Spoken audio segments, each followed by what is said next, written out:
പലപ്പോഴും ജോലി സംബന്ധമായ വേദന ഉണ്ടാകുമ്പോഴത്തേക്കും എർഗണോമിക്സ് പാലിക്കാനായിട്ട് പറയാറുണ്ട്. എർഗണോമിക്സ് എന്ന പദം ഗ്രീക്ക് വേർഡായ എർഗോണിൽ നിന്നും നോമോസിൽ നിന്നുമാണ് ഉണ്ടായിരിക്കുന്നത്.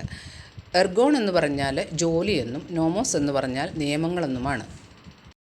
ഒരു നല്ല എർഗണോമിക് ഡിസൈൻ കൊണ്ട് ഉദ്ദേശിക്കുന്നത് തൊഴിലാളിയും ജോലിയും തമ്മിലുള്ള പൊരുത്തക്കേടുകളെ മാറ്റി നല്ല കാര്യക്ഷമമായ ഒരു അന്തരീക്ഷം സൃഷ്ടിച്ചു കൊടുക്കുക എന്നുള്ളതാണ്.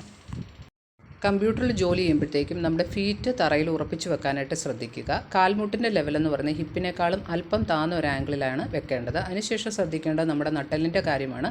അവിടെ ഈ ലംബാർ ലോഡോട്ടിക് കർവ്, ഈ പിക്ചറിൽ കാണുന്ന കർവാണ് ഉദ്ദേശിക്കുന്നത്. അതൊരു സപ്പോർട്ട് ഉപയോഗിച്ച് മെയിൻറ്റെയിൻ ചെയ്യാനായിട്ട് ശ്രമിക്കുക. പിന്നെ നോക്കേണ്ടത് നമ്മുടെ എൽബോയുടെ ലെവലാണ്. അതും ഒരു 90 to 120 ആംഗിളിൽ മെയിൻറ്റെയിൻ ചെയ്യാനായിട്ട് ശ്രദ്ധിക്കുക. നെക്സ്റ്റ് നമ്മുടെ ഷോൾഡറും ഇയറിൻ്റെ ലെവൽ ശ്രദ്ധിക്കുക.